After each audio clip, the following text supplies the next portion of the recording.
Good morning. Friends, would you please bow your heads and join your hearts with mine in a word of prayer. Heavenly Father, we thank you so much for this day which you have made. Help us to rejoice and be very glad in it. Lead us now to your truth, and in that truth, set us free. Amen. True story. A man had lived a rather quiet, pedestrian, plain vanilla kind of life, and he wanted to reinvent himself and stake claim to a new identity. And so he decided to change his name. He was going to keep his first and his last names the same, but he wanted to change his middle name to Danger. Danger. He went through all of the legal proceedings. He went to court and appeared before a judge. The judge slammed his gavel, and it was official. The man had a new middle name. On his way out of court, he was stopped by a bailiff. And the bailiff said, "Hey, there are two guys fighting in the parking lot. They were arguing in court, and things got so heated that I had to escort them out of the courthouse, so watch out." And the man looked at the bailiff and said, "Don't worry, Danger is my middle name." Friends, this parable is dangerous. The parable of the prodigal son. It's a well-known parable, maybe the best known of them all, and people often describe it with words like comforting, uplifting, encouraging. But if there's one word that I would use to describe it, it's dangerous. Danger is this parable's middle name. How so? Well, the danger is this. We have heard this story so many times that we're in danger of not hearing it at all. We think we know it. We think we get it and understand it. It's so familiar that we can recite it, and so we're in danger of turning off our brains and letting our minds drift because we think we know all there is to know about this story. In short, we have heard this story so many times that we're in danger of not hearing it at all. But if we sit up and pay attention, if we open our eyes and ears, our minds and hearts, if we open up all of our senses, then maybe, just maybe, we'll hear God speaking to us today. While I just told you a story about a man named Danger, and that story is true, the story that you're about to hear is truth. Listen. There was a man who had two sons. The younger son said to his father, "Father, give me the share of property that is coming to me." The son asks for his inheritance. And now, you don't have to be a biblical scholar to know that this is really odd. An inheritance isn't given before a person dies, but after. And yet this son has the nerve, he has the gall to ask for his inheritance ahead of time before the father has passed away. And the son's intent isn't hard to see. It's very thinly veiled in saying, "Give me the share of the property that's coming to me." What he's really saying is, "Father, I wish that you would just hurry up and die.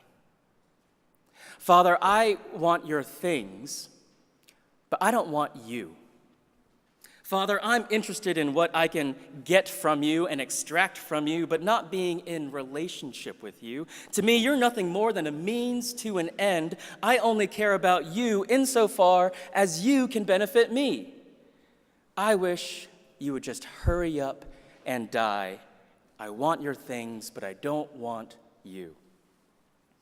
Well, this is offensive, even in this day and age. But in that day and age, man. You see, in the East, a supreme cultural value is respect for elders and obedience to authority. Respect for elders and obedience to authority is bedrock. Thus, to show such disrespect for an elder, to show rudeness like this toward an authority would be scandalous. It would be absolutely appalling. And if this were to happen in real life, the father would be well within his rights to punish his son severely. In fact, he'd be expected to do so. It would be his responsibility to the community to do so. Because you can't raise a spoiled brat and then release that brat into the world? No, the father had an obligation to discipline his son. But he doesn't. Even though his son's request would deeply offend him, it would bring shame upon him and shatter his heart, the father agrees to give the child his inheritance. The father breaks up the estate, the land, the livestock, the liquid assets, everything. And it's not just the family home that is broken apart. Really, that's the least of it. The family ties are broken apart. The boy divorces himself from the family. He disowns himself from the patriarch. He orphans himself from the father. There's a TV show called Modern Family. Maybe you've seen it. One of the actresses is named Ariel Winter. And not in the TV show, but in her real life, Ariel Winter went through something called a legal emancipation. Before turning the age of 18 and reaching adulthood, she legally emancipated herself from her mother. For her own good reasons, she dissolved the family ties between her mother and herself. Well, it turns out that this modern family is really pretty ancient because in this parable, the younger son emancipates himself from the family. He disowns himself from the father. And so the family estate is torn apart, family ties are torn apart, the father's heart is torn apart, all because this boy is selfish. Well, the boy gathered up all of his things and he took a journey to a far country, and there he squanders his wealth in reckless pursuits. He spends his money and his days in licentious living. Well, before long, all the money is gone. The fortune is spent. He just blows through everything, and famine comes to the land, and the boy falls on hard times. What does he do then? Verse 15. He went and hired himself out to one of the citizens of that country, who sent him into the fields to feed pigs, and he longed to be fed with the pods that they ate. Now, at this point, my friends, let's not forget that this young man is Jewish. Let's not forget that the person telling this parable, Jesus, is a Jewish rabbi, and the audience is a Jewish audience, a group of strict, law-abiding Pharisees. The young man in this parable is Jewish, and religious Jews, observant Jews, detest swine. Pork isn't kosher, you see. It goes against the Jewish dietary laws found in the Hebrew Bible. To this day, they have strict laws prohibiting the consumption of pork and even contact with pork. My family loves Martin's Barbecue, just down the way. I used to go there a lot with Tom Schuyler. But even though Tom has moved, I still go there often with my wife and my son. We love it, and we know that if we go to Martin's on a Saturday night, we have to get there before 5:30. Because across the street is Christ the King Roman Catholic Church. And on Saturday night, Catholic Mass ends at 5:30 p.m., at which time it seems like the whole congregation simply walks across the street for dinner. You see, Catholics have no prohibition against pork. But Jews do. They wouldn't even set foot in Martin's, not even to eat beef brisket. Maybe cultural Jews, but not religious, observant ones, because there's pork in the kitchen, and there's pork in the table beside you, and there's pork across the room in the roaster. You can't even be in the vicinity of pork. To religious Jews, observant Jews, no animal is so detestable as swine. And yet the young man is working with swine. He is jealous of the swine. He longs to fill his body with the pods that they eat. This tells us just how low the young man has sunk. Well, the boy comes up with a plan. Verse 17, I'll arise and go to my father, and I'll say to him, Father, I have sinned against heaven and before you. I am no longer worthy to be called your son. Treat me as a hired servant." But while he was still a long way off, his father saw him and felt compassion and ran and embraced him and kissed him over and over again. The young man launches into his prepared speech, but he can barely get a word out. The father yells to the servants, "Quick, bring the best robe and put it on him. Put a ring on his hand and shoes on his feet, and bring the fattened calf and kill it. Let us eat and celebrate. For this my son was dead and is alive again. He was lost and is found." Do y'all know Chris Cox? Chris Cox is our pastor to youth and their families. And if you don't know him, I think you should get to know him because he is an exceptional human being. Years ago, he took the parable of the prodigal son and he wrote a modern-day version of it, a short play or a vignette. And in Chris's modern-day retelling of this parable, a young man asks for his inheritance. And the father gives him his fortune, but the father goes with him to the airport. And when they get to the airport, the father hands his son a plane ticket. It's a plane ticket home. And he says, "Son, I love you, and you can always come home." Every day, the father goes to the airport, and he buys a plane ticket so that he can go past security and wait in the terminal. And there in the terminal, he stands and he waits and he watches and he's searching for his son. And every time a plane lands, he gets excited and hopeful because he thinks, maybe my son has come home. But at the end of the day, after the last plane has arrived, nothing. And so the father goes back the next day and he buys another plane ticket. And he goes into the terminal and he waits and he looks for his son. Same with the next day and the next and the next, until finally the father sees his son from across the terminal. And he runs and throws his arms around him and he rejoices and he introduces his son to everyone in the terminal, especially all the airport workers who now know the father because he's been there every single day for who knows how long. Friends, that is gospel. That is good news. But in the parable of the prodigal son, not everyone is so happy. The elder brother nears the house and he hears music and dancing and he sees the lights and he learns that his younger brother has come home, but the elder brother doesn't celebrate. He doesn't join the dance or go to the party. He never raises a glass of wine. He never even speaks to his younger son. Doesn't say, "Hi, little brother, welcome home." He doesn't do that. Well, after a while, the father notices that someone important is missing from the party, his firstborn son. And so the father leaves the party.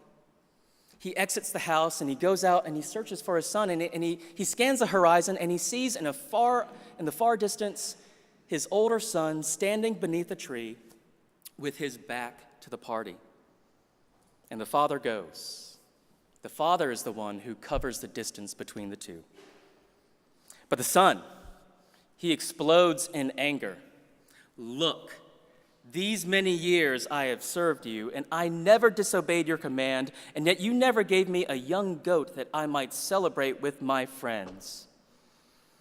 Well, when the father responds to his older son, he has no hostility. He does not attack or guilt or shame. He does not return anger for anger. No, softly and tenderly, he calls him son. "Son, you are always with me. I carry you around in my heart everywhere I go, and all that is mine is yours. It was fitting to celebrate and be glad, for this your brother was dead and is alive. He was lost and is found." And the story ends right there. Friends, this parable is so rich. It is so deep. It has so many meanings that are utterly profound, so many valuable lessons. As I edited this sermon, I left so many things on the cutting room floor, things that I desperately want to share with you, but can't today. But I did save a couple of things that I must share with you on the topic of stewardship. So let's go. Number one is this. Before going home, the younger son prepares a speech that he plans to say to his father. Father, I've sinned against heaven and before you. I'm no longer worthy to be called your son. These words are true. Remember that the boy had disowned himself from the patriarch. He had emancipated himself from the father. He no longer had legal standing, legal status as a son in the family. So when he returns and says, I'm no longer worthy to be called your son, he's right. That's the first right thing that he has said in a very long time. But in order to survive, to put some food in his belly, he's willing to become a slave. He's willing to become a servant in his father's house. So number one, the boy is no longer a son, but he's willing to be a servant. Number two, the father will have none of it. He won't even consider the boy's request. The father embraces the son and says, quick, bring the best robe and bring a ring and put them on my son. These are items that are only fitting for a family member to wear. The father won't make the boy a servant or a slave. He'll restore him to the family. He'll restore the full status that the boy has as a son. So number one, the boy is no longer a son, but is willing to be a servant in his father's house. Number two, the father will have none of it. The father restores the boy to full sonship. But number three, and here's the kicker, there's a cost. Restoring the boy's status as a son comes with a certain cost. Let's take a look. When the older son goes into the party, the father doesn't go into the party, the father goes out to him, and he says, and listen carefully, son, you are always with me, and all that is mine is yours. All that is mine is yours. The father says this as a statement of his love. It is comforting and reassuring. Also, it is literally true. All that is mine is yours. It is legally true. All that is mine is yours. Everything that belonged to the father would one day belong to the son. Because the younger son had already taken his share, the older son had an airtight claim to the rest of the estate. And so when the fattened calf, the most valuable animal on the land, is killed, and the finest robe is taken and given to the boy, and the ring with the family crest is put on his hand, what do you think the older son feels? He feels like his father is stealing from him. Everything left in the house is legally the property of the older son. Though the father still has authority over it, it has already been pledged one day to the son. And so when the father says, son, all that is mine is yours, the elder son thinks, yeah, and you're taking my stuff and throwing it away. And for what reason? In order for the boy to become a son again, and not just a servant in the house, a price had to be paid. In one sense, the father paid it because he was still alive and had full authority over his property. But in another sense, the elder brother paid it because he lost valuable things that were pledged to him. The elder brother bore the cost, and he did so with great hostility, with reluctance and resentment. In truth, he wouldn't have borne the cost at all had the father not stepped in. So, In the beginning of the sermon, I said that this parable is truth. And the truth is this: all of us have prodigal hearts. Whether we are selfish like the younger brother or selfish like the older brother, all we apples have fallen far from the tree. All of us are prodigals who aren't worthy to be called children of the Father. But when we go to the Father and say, "Make us servants in your house," the Father will have none of it. He does not treat us as our sins deserve. He will not treat us as servants or slaves. No, he will only have us as his children. But in order for our status as sons in the family to be restored, someone had to bear the cost.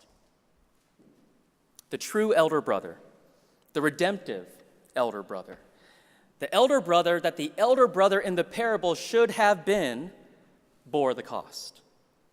The true elder brother is Jesus Christ, the firstborn of all creation. He bore the cost, and he did so gladly, willingly, with joy. For the joy set before him, he endured the cross, says the book of Hebrews.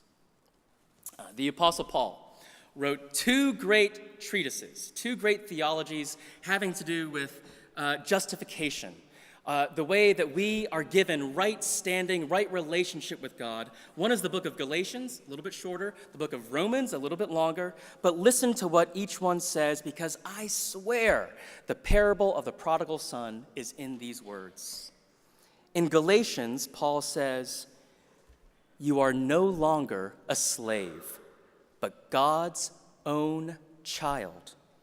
And since you are his child, God has made you his heir.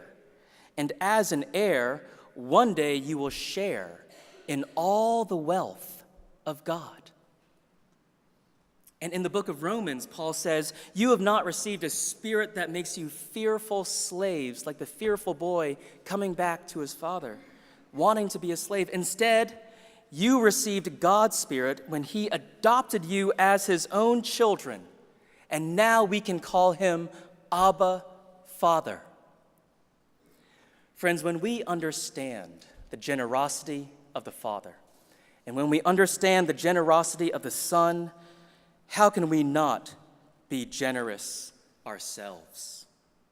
How can we not give freely and joyfully, wildly?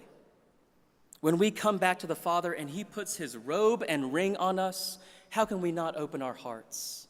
When the Father comes out to us, leaving the party, and says, "You are always with me, and all that is mine is yours," how can we not open our hands? How can we not stand and sing God's praise?